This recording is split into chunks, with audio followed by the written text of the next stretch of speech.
বাসর ঘরে বসে আছে মন। এতদিন লজ্জা না লাগলেও তার এখন ভীষণ লজ্জা লাগছে। আদ্রাপ এসেই মনকে বলল দুজনে মিলে নফল নামাজ পড়ে নিতে হয়। আর এদিকে মন তো বেজায় রাগ। কই মন ঘোমটা দিয়ে বসে আছে, সিনেমার মতো ওইটা তুলে বউকে দেখবে, তা না করে উনি না দেখেই উঠে যেতে বলছে। লাগবে না ওনার দেখা, আমি রাগ করেছি ভীষণ। মন মুখ ভার করে নামাজের উদ্দেশ্যে অশ্রমে চলে গেল অজু বানাতে। আর আদ্রাপ মুচকি হাসি দিয়ে তাকিয়ে আছে ওর যাওয়ার পানে। নামাজ পড়ে উঠে আদ্রাপ রুমের বাইরে বের হয়ে গেল। মনের এটা দেখে কান্না কান্না ভাব এসে গেল।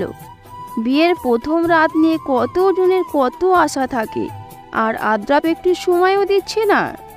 মন আর কিছু না ভেবে ব্যালকনিতে চলে গেল।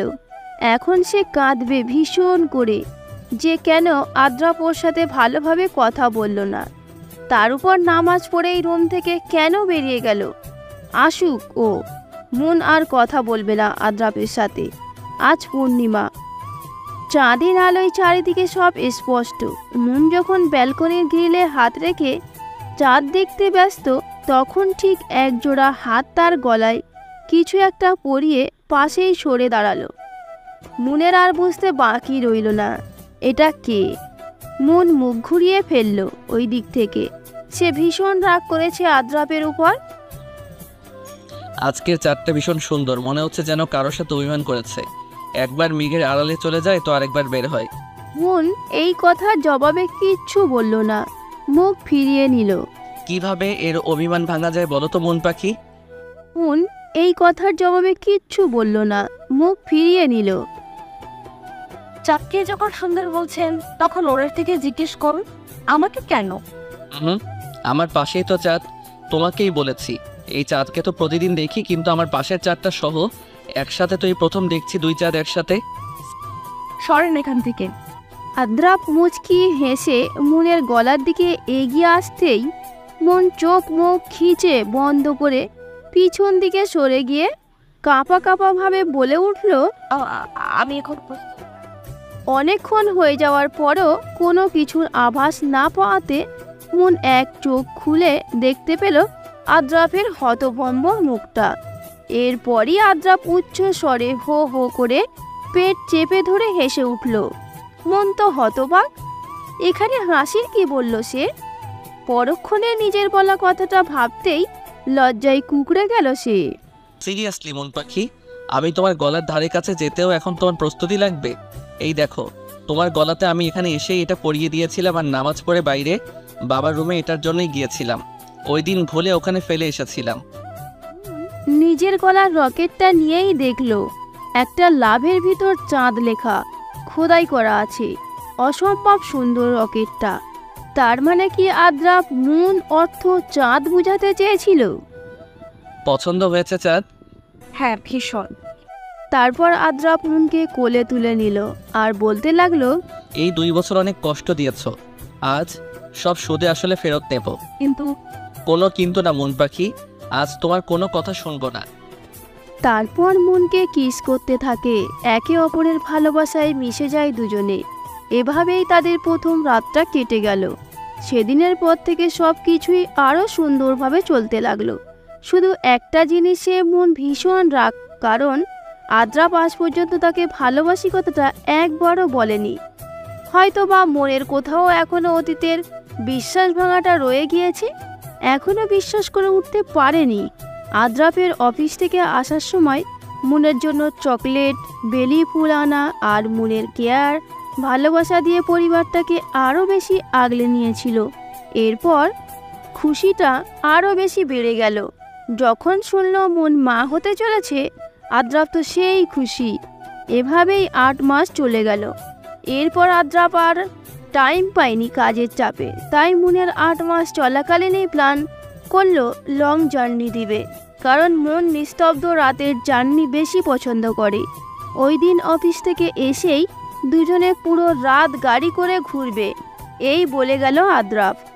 অফিস থেকে এসেই দেখলো মন রেডি, আয়নার দিকে তাকিয়ে আছে। আদ্রাপ এসেই মুনের দিকে চেয়ে থমকে গেল। মুনকে প্রথম দিনের মতোই সুন্দর লাগছে। কি দেখো চাঁদ? মুন ইনোসেন্ট ফেস করে কান্না কান্না মুখ করে বলে উঠল, দেখেন না কেমন লাগছে আমাকে, ফোলা পেট, আগে থেকে মোটো হয়ে গিয়েছি ভীষণ। একদম না, তোমাকে তো একদম পরীর মতো লাগছে। মুন আয়না দিয়ে আদ্রাফের দিকে তাকিয়ে বলে উঠল, তাহলে ভালোবাসা বলেন না কেন? আদ্রাফ কিছু না বলেই মুনকে সহ বের হতে বলে বেরিয়ে গেল। সবার জীবনে খারাপ সময় আসা ভালো। এই খারাপ সময়টা এসে আমাদের অনেক কিছু বুঝিয়ে দিয়ে যায়, তেমনি আদ্রাফের জীবনে এই সময়টা এসে শিখিয়ে দিয়ে গেল যে থাকার সে শত বাধা পেরিয়েও থাকবে, আর যে চলে যাওয়ার সে রাজপ্রাসাদ থেকেও চলে যাবে। আজ আদ্রাফ অনেক দিন পর আবারও স্বাভাবিক জীবনে ফিরে এসেছে। অফিসে যাচ্ছে ঠিক মতো। কি এক বিভীষিকাময় রাত ছিল সেই দিন। গাড়িতে ওঠার পরই আদ্রাফ ড্রাইভ করা শুরু করেছিল। গাড়িতে ওঠার পরও মুনের সেই বেজায় রাগ রয়ে গেছে, মুখ ভার করেছিল। আস্তে আস্তে ঢাকা শহরের সব দোকানই বন্ধ হয়ে যাচ্ছিল। পুরো রাত তখন নিস্তব্ধ হয়ে যাচ্ছে, কিন্তু মুনের রাগ তো ভাঙার না। তাই আদ্রাফ রাস্তার অপর পাশে আইসক্রিমের দোকানটা থেকে আইসক্রিম আনতে বের হয়েছিল। বের হয়েই আইসক্রিম নিয়ে আনার সময় বিপরীত দিক থেকে চলাকালীন একটা বড় ট্রাক এসে মেরে দিল আদ্রাফকে। মুনের চোখের সামনে দিয়েই যেন সব কিছু থমকে গেল। পুরো রাত তখন নিস্তব্ধ।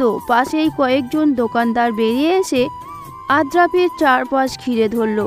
আদ্রাফ চোখ বন্ধ করার সময়ও মুনের দিকে তাকিয়ে হাত বাড়িয়ে দিয়েছিল। মন যেন কথা বলার ভাষাটাও হারিয়ে ফেলেছে। চোখের সামনেই আদ্রাফের রক্তাক্ত নিথর দেহটা পড়ে রইল রাস্তার মাঝে। এসব দেখার মাঝেই মুন গাড়ি থেকে বের হয়ে আদ্রাফের সামনে গিয়েও ওর নিথর দেহ দেখে সেন্সলেস হয়ে গিয়েছিল। এরপর মুন আর কিছুই জানতো না। যখন সেন্স ফেরে তখন নিজেকে হাসপাতালের বেডে আবিষ্কার করে। পাশেই মিম বসেছিল মুনের হাত ধরে। মুন চোখ খুলতেই আদ্রাফের কথা জিজ্ঞেস করে। তখন মিম উত্তরে বলে, পাশের কেবিনে আদ্রাফের অপারেশন চলছে। মুন এক প্রকার লাফিয়ে উঠেই আদ্রাফের কেবিনের সামনে দৌড়ে গিয়েছিল। ওখানেই শুভ্র দাঁড়িয়েছিল। জীবনে অনেক রোগীর চিকিৎসা করেছিল, কিন্তু নিজের ভাই সমান বন্ধুর অপারেশন করতে তার হাত কাঁপবে, কান্না আসবে, তাই সে অপারেশন থিয়েটারে ঢোকেনি। মিম এসেই মুনকে পাশের এক চেয়ারে বসিয়েছিল। অতিরিক্ত সেন্স নিলে মুনের বাচ্চার ক্ষতি হবে বলে। অপারেশন শেষে ডাক্তার বের হয়েই বলেছিল আদ্রাফের সুস্থ হতে অনেক দিন লাগবে। কথাও বলতে আস্তে আস্তে সময় নিতে হবে। পা ভেঙে গিয়েছিল, হাঁটা চলা করতে পারবে না। আপাতত বেড রেস্ট থাকতে হবে। মানে পুরো দিন রাতের জন্য একটা হোম নার্স লাগবে আদ্রাফের। কিন্তু মন মানেনি, সেই করবে আদ্রাফের সব কাজ। সেদিনের পর থেকে মন তার ভারী পেট নিয়েও আদ্রাফের সব কাজ করত। আদ্রাফ কিছুই বলতে পারত না, শুধু চেয়ে চেয়ে দেখত। মন অনেক কেয়ার করত আদ্রাফের। অবশ্য মিম কয়েকদিন থেকেছিল মুনের সাথে। এরপর তার এক্সামের জন্যই চলে যেতে হয়েছিল চট্টগ্রামে। মুনের ডেলিভারির দিনও সে আদ্রাফকে কাছে পায়নি। একসময় ফুটফুটে এক পরী আসলো মুনের কোলে আলো করে। মিম তো এক্সামের পর আবারও চলে এসেছিল মুনের জন্যে। শুভ্র আর মিমের দিন শুরু হলো পরীটাকে দিয়েই। এর মধ্যে শুভ্র আর মিমের মধ্যে অনেক ভাব হয়ে গিয়েছে। মন এক হাতেই সব সামলাতো, সংসারের কাজ, আদ্রাফের দেখাশোনা, সব মিলিয়ে পরিবারটাকে আরও সুন্দরভাবে গুছিয়ে নিত মন। এত কষ্টের পরেও রাতে পরীটার মুখের দিকে তাকিয়েই সুখ সুখ অনুভব হতো মনের। পাশেই আদ্রাফ এক দৃষ্টিতে তাকিয়ে থাকতো। মেয়েটা একদম আদ্রাফের মতোই হয়েছিল। এসবের মাঝে আরও একটা সুখের সন্ধান হলো আদ্রাফ আস্তে আস্তে সুস্থ হয়ে উঠছিল। এমনই একদিন পুরোপুরি সুস্থ হয়ে উঠেছিল আদ্রাফ। সেই দিন সে তার পরীটাকে প্রথম কোলে নিয়েছিল। সে তো তখন বেজায় খুশি। জানালার গ্রিলে মাথা ঠেকিয়ে সেই দিনগুলির কথা মনে করছিল মন। মেয়েটা তার দাদার কাছেই আছে। তার দাদার আর কিছু লাগে না এখন। হঠাৎ পিছন দিক থেকে একজোড়া হাত এসে মুনকে জড়িয়ে ধরল। তার মুখটা মুনের কাঁধের উপরই। মুনের আর বুঝতে বাকি রইল না এটা কে। প্রথম দিনের ন্যায় আদ্রাপ এখনও অফিস থেকে আসার সময় মুনের জন্য বেলি ফুল নিয়ে আসে আর খোপায় গুজে দেয়। আদ্রাপ ওইভাবেই মুনকে জড়িয়ে ধরা অবস্থায় বলল, তোমার জন্য একটা সারপ্রাইজ আছে। কি এমন সারপ্রাইজ? শুভ্র আর মিমের বিয়ে সামনের শুক্রবারে। সত্যি? কিন্তু মিম আমাকে বলেনি তো। আপনিও তো একটু বলেননি। আর শুভ ভাই, উনিও তো কিছু বলেনি। এতটাই পর হয়ে গেলাম সবার কাছ থেকে। মুন মুখ ভার করে বলে উঠল, আরে এটাই তো সারপ্রাইজ। অবশেষে দিনটি আসলো। আজকে মিমের গায়ে হলুদ। মুন আজকেই চলে যাবে মিমের সাথে। মিম এসে মুনের মেয়েকে তৈরি করে নিয়ে গিয়েছে ওর দাদার কাছে। আর আদ্রাপ শুভ্র পক্ষ থেকে আসবে বিয়েতে। মুনও পুরোপুরি রেডি। আদ্রাপ মুখ ভার করে বিছানার উপর বসে আছে। এই বিয়েতে যেতে হবে না তোমার? মানে কি? আদ্রাপ বাচ্চামো ফেস করে বলে উঠল, ঠিকই বলেছি, যে বিয়ে আমাদের আলাদা করে দিচ্ছে সেই বিয়েতে না যাওয়াই ভালো। এক বাচ্চার বাপ হয়ে নিজেই এখনো বাচ্চা মনে স্বভাব করছে। কে বলবে ইনি নাকি এক বাচ্চার বাপ? এই কথা বলেই মুন উচ্চ স্বরে হেসে উঠল। রুমে ঢুকতে ঢুকতেই বলে উঠল মিম, এই আল্লাহ, আমাদের দুলাভাই এতটা বউ পাগল জানতাম না তো। আরে আমি মেয়ের জন্য বলছি। হ্যাঁ হ্যাঁ, সব বুঝি রে। অবশেষে শুভ্র আর মিমের বিয়ের কার্য সব ঠিকঠাক সম্পূর্ণ হয়ে গেল। বিয়ের পরপরই আদ্রাপ মুনকে নিয়ে চলে আসলো বাসায়। রাতে মুন বাবুকে ঘুম পড়িয়ে ঠিকঠাকভাবে সব গুছিয়ে রাখছিল। এমন সময় আদ্রাপ সেই মুনের চোখ বেঁধে দিয়ে কোলে তুলে নিল। মন চিৎকার করতে নিলেই আদ্রাপ ফিস ফিস করে বলে উঠল, কোনো কথা না।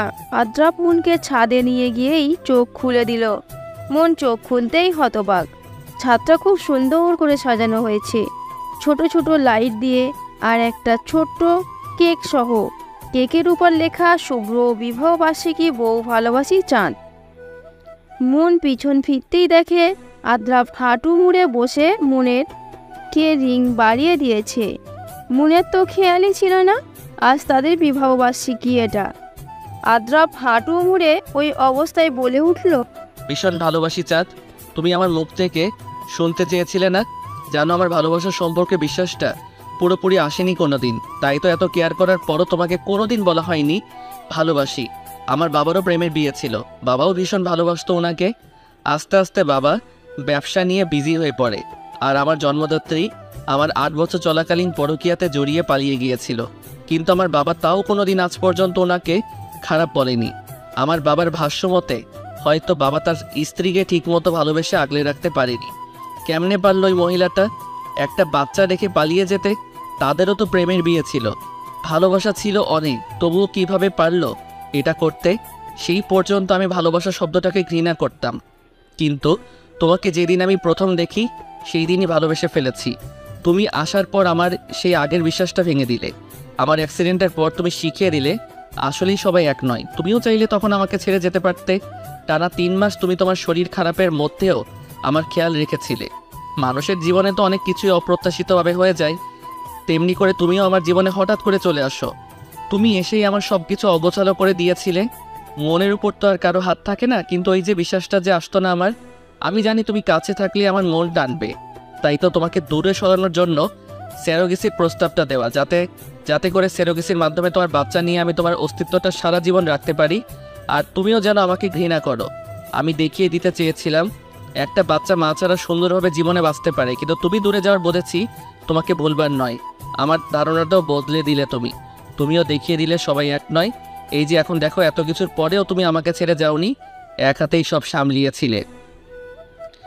এত কিছুর মাঝখানেও তোমার স্বামী নিয়ে জেলাস ছিলে, নার্স দিতে চেয়েছিল আমার জন্য, কিন্তু না, তুমি অসুস্থতার মধ্যেও আমার সব ধরনের কেয়ার করতে, অথচ আমি পাশে ছিলাম না তোমার সময়ে। এটাই তো ভালোবাসা।